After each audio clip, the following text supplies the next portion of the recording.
Horrifying cryptid encounters from across the globe. We're going to look at two spooky stories about people's run-ins with terror. Stalker. Just after midnight on May 1st, 1971, a 20-year-old woman named Elizabeth Ford was sleeping on a couch in the front room of a small house near a city in Arkansas called Texarkana. Elizabeth and her husband Bobby were staying at the house with Bobby's brother and his wife, who owned the house. Bobby and his brother were still both awake, and Elizabeth could hear them talking in the kitchen quietly. The house was surrounded by woods and swampland, and Elizabeth had opened up a window above the couch, so a breeze was blowing in. Now, usually, she slept really well with the sound of the woods in the background, but tonight, she was tossing and turning. And this was because, as she lay there trying to sleep, she became very aware of a unique sound coming from outside that was not the sound of, the trees blowing in the wind or the insects buzzing. This was something else. It was a slow creaking sound. And at first, it kind of sounded like it could be out in the woods somewhere, but eventually Elizabeth realized this creaking sound was sort of moving back and forth, right outside on the porch below the open window. Suddenly, Elizabeth's eyes flew open and she looked at the window because this creaking sound had just intensified and then came to a stop on the immediate other side of this window. There was something heavy right outside. Elizabeth sat up to face the window, but she didn't see anything outside through the screen. And so right away, she felt totally relieved. She didn't know what that sound was, but clearly there was nothing there. However, just to be certain, she decided she would go a little bit closer to the screen and actually look right up close to make sure there was nothing down below on the porch. And so Elizabeth leaned forward and pressed her face to the screen and began to look.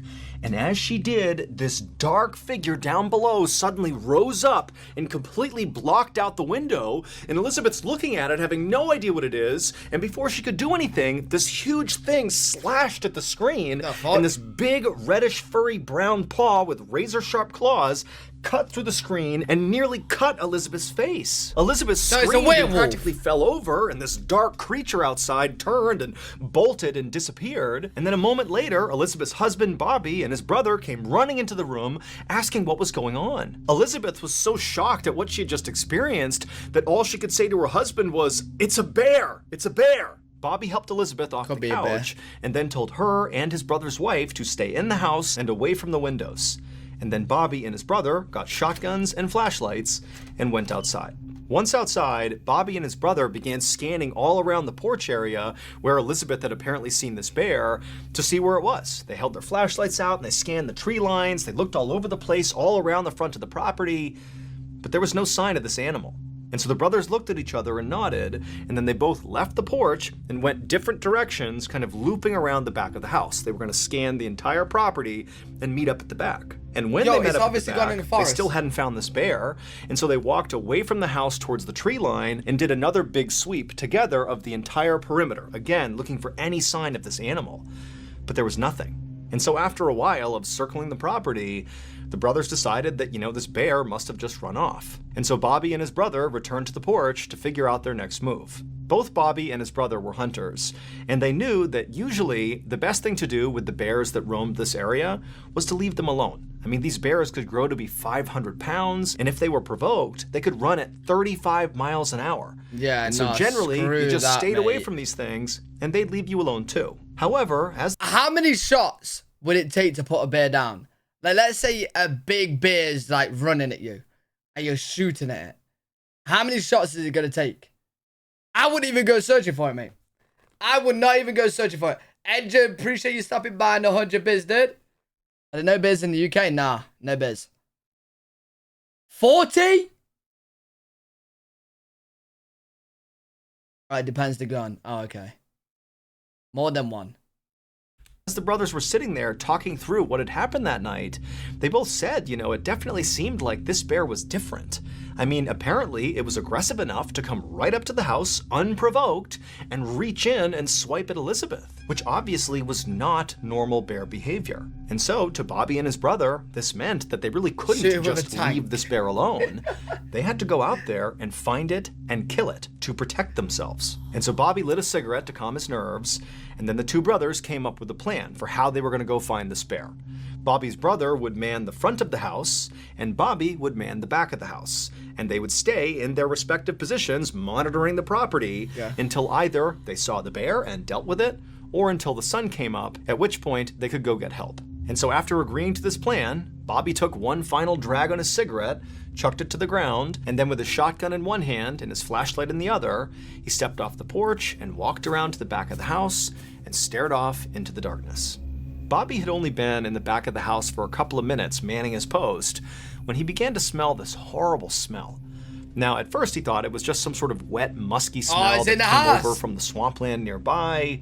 But as he continued to smell it, it got heavier and more pungent. It smelled like a wet, decaying animal. Bobby tensed up and aimed his flashlight up at the tree line and began looking back and forth, trying to figure out where this horrible smell was coming from. I know where it is. It's on the roof of the house. I know. It's on the roof, isn't it? It's on the roof.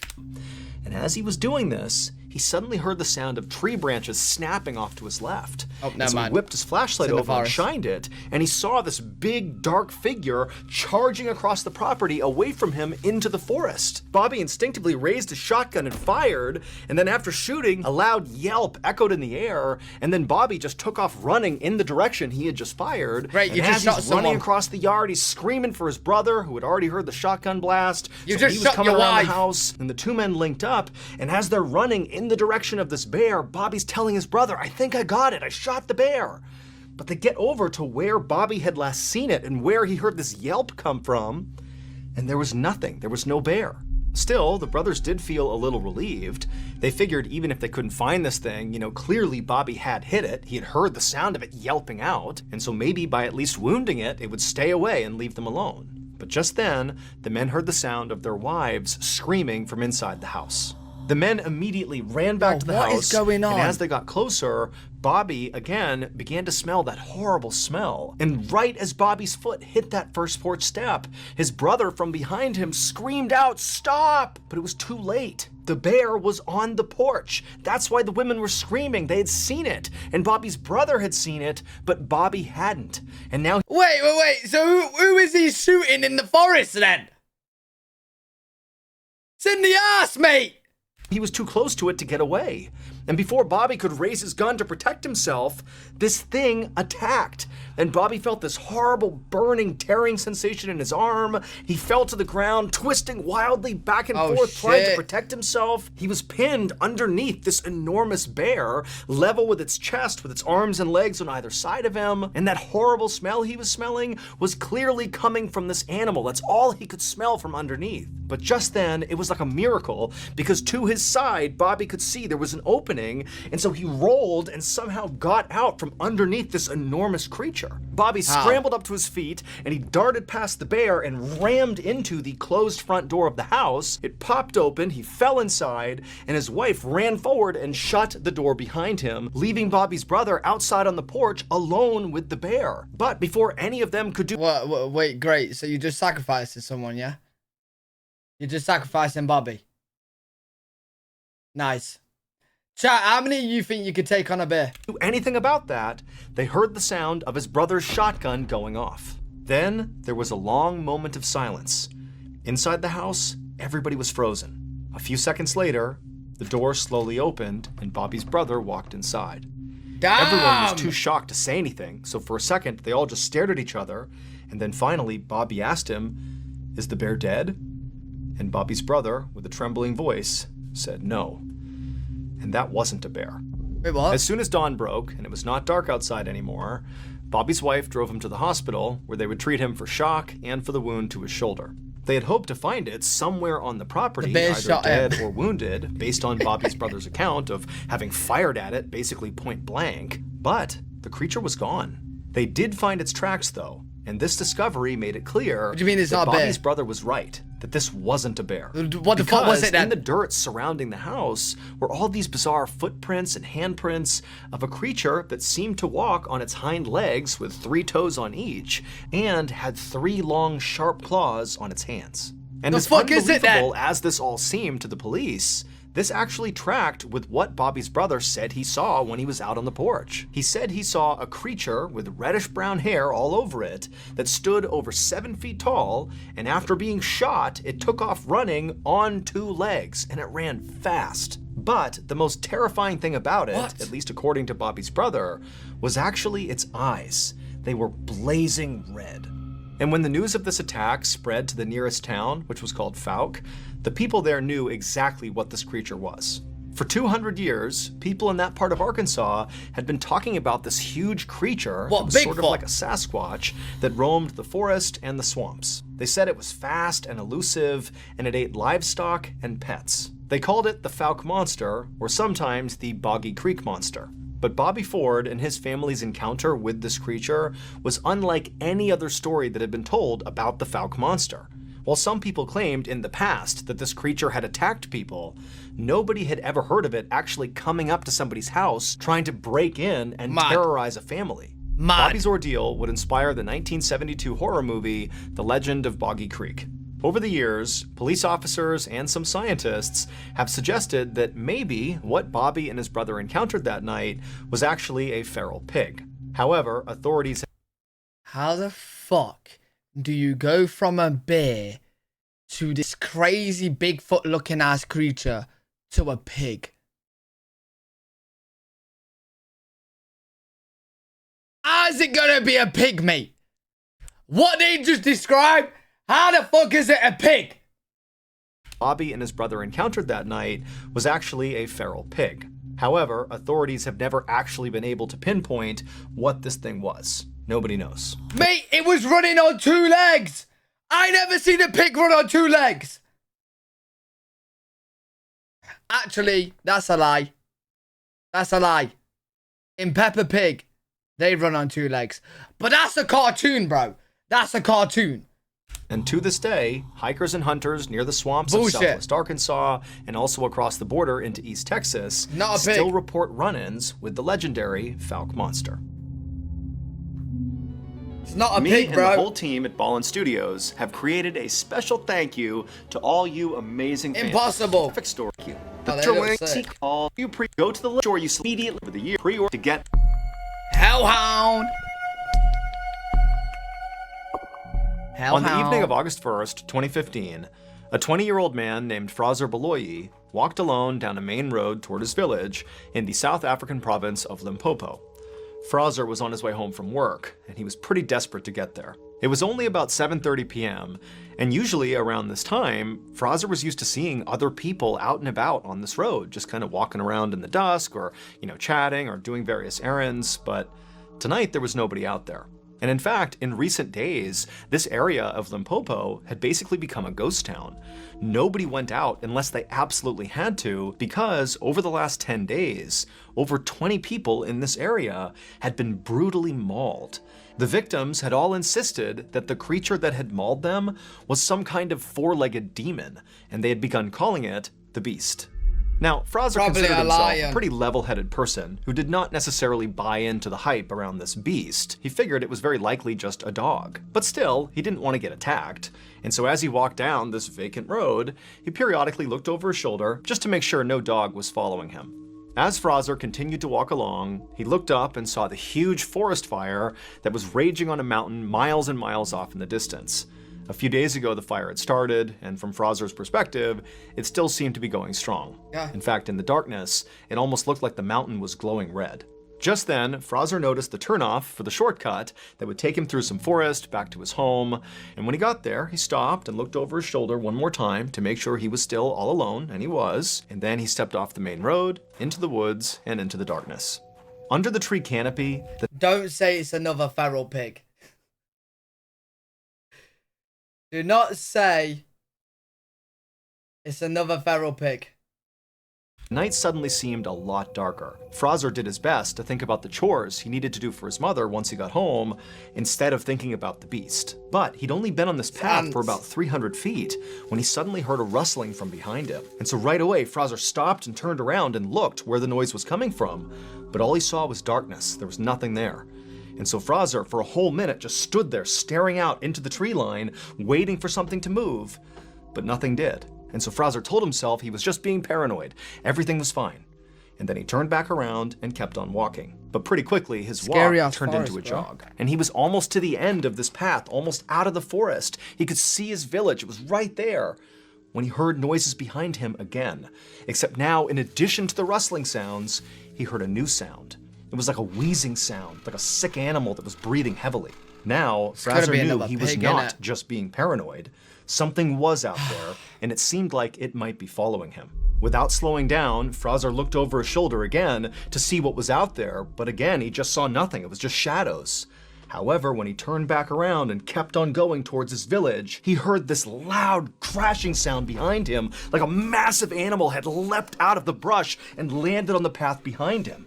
And so Fraser was immediately so scared he couldn't even turn around. He just started sprinting toward the village, and all he could hear behind him were these loud, pounding footsteps as whatever this was gaining on him. And so Fraser was so instantly terrified that instinctively he just started sprinting off without even looking behind him. And so as he's running, this thing's gaining on him, and again he can hear this awful wheezing sound coming from whatever this is, as if there was something wrong with its lungs. And in Fraser's panic, as he's sprinting through the forest, Fraser's telling himself it's just gotta be a rabid dog. That's what— Yo, you may as well check behind you to see what it is. It could be, you know, a grandma, you know, that's big, right? It could be anything, bro. Could be anything. It's making those sounds, but he knew that didn't track. This thing is huge. This can't just be a rabid dog. And so Fraser just kept on running and running, and finally he got out of the trees, back into his village, and at the exact same moment, the pounding footsteps behind him came to a stop. But again, Fraser, he didn't turn around. He's too scared. He just ran for his door. His house was right there in front of him, and he gets to his door. He's about to open it up, and right as he does, he feels this searing pain in his neck. This creature, whatever it was, had leapt and grabbed onto him and bit down on the back of his neck. And so Fraser crumpled to the ground and threw his arms up over his head to protect himself, and with one eye, he can see it's this massive black creature on top of him, chewing on the lower half of his face. And so Fraser, he couldn't even feel any pain. He just began screaming for help, and he tried to push it off of him, but he couldn't. And then a second later, a flash of metal came across his eye as his mother and other villagers who had seen this happening and heard him screaming came out and began smashing whatever this was with shovels. Yeah, fuck it up! So a second later, Fraser's pulled away and dragged towards his house, and this huge black creature, it marched over to the edge of the tree line and just stopped, turned, and looked back at Fraser and his mother and the neighbors. And Fraser, as he's sitting there in total shock, he can tell that whatever this thing is, this enormous dog-like creature, this had to be the beast. That's what just attacked him. And in this moment, Fraser realized, you know, this creature may have the shape of a dog, but it was not a dog. South Africa has its share of— Wait, yeah. Wouldn't it just be a panther then? Wouldn't it just be a panther? Yo, what's good, Savage? Hello, Rick, and hello, Marius. wild dogs, jackals, and hyenas. Would it and be typically a panther? they're multicolored and fairly small. And this thing was jet black, pitch black, and gigantic. Oh, it's and when beautiful. this thing first started chasing Fraser, he'd had that panicked thought Strive, thanks so much for the tier 1. that maybe it was a rabid dog. But Oh, it looks rabid beautiful. animals I like are that. typically lethargic and confused. And this thing that was 15 feet away from them was absolutely alert and calm. The only thing sick about it was that horrible wheezing sound it would make as it breathed. And as Fraser and his mother and the neighbors just stood there staring at this thing, this creature just continued to stare back at them with piercing eyes. And its eyes were not normal. These were not like animal eyes or dog eyes. They were too small and set at the wrong angle. And there was real sentience behind them. They were human eyes. Just then, It's a werewolf, bro. It's a werewolf, bro. It's a werewolf. I knew that it was real. I knew it. and Fraser's mother grabbed Fraser and yanked him, kind of jerking him back to reality, and he scrambled to his feet, and he and his mother and the two neighbors, they took off running back into their respective homes. Yeah, was that full moon? All the while, this creature just sat there on the edge of the forest, staring still in the direction of Fraser and his home. Once inside of Fraser's house, his mother immediately dialed the emergency number to tell the police about what had just happened, but the police told her they were not going to send people out there to deal with some dog. And so Fraser's mother decided she would just treat her son's wounds on her own until this dog-like creature had left, and then once it had, she would get him a ride to the hospital. However, as Fraser and his mother stared out the window at this creature, it didn't leave. It just sat there staring back at Fraser and his mother with these hideous human eyes for hours and hours. Finally, in the morning, it was gone. The attack on Fraser was the last straw for the people of his village. They believed the creature that had bit his face was the demon beast that had hurt so many other people. And so the elders of Fraser's village came up with a plan of how to deal with this beast. And so a few days after the attack on Fraser, this group of elders went off on a journey up into that mountain that Fraser had seen off in the distance that had that huge forest fire on it. And they were there for 2 whole days before returning to the village and telling everyone that they had successfully performed a ritual that had appeased their ancestors, and so hopefully now the attacks would stop. And sure enough, they did. They did not see the beast again. At least 40 people in Limpopo had encountered the beast at some point, either because they were attacked or they helped fend it off, like the neighbors did with Fraser. But because this beast was never caught, and it did stop attacking the village and just kind of disappeared, nobody ever actually figured out what it was. To this day, people in Fraser's village maintain that this creature was a demon and that it came down from the burning mountain, because every person, including Fraser, who had encountered this beast, noted its wheezing, heavy breathing, as if its lungs had been damaged by smoke. In all, at least 40 people in Limpopo encountered this beast, either because they were attacked or they helped fend it off. But because it was never caught, there is no definitive proof of what it actually was. Chat, should we go and try and find it? I want to find it. I want to find a werewolf. I want to find a werewolf. Yes, As let's many go. of you may know, Let's go. Let's go find it. Let's go find it.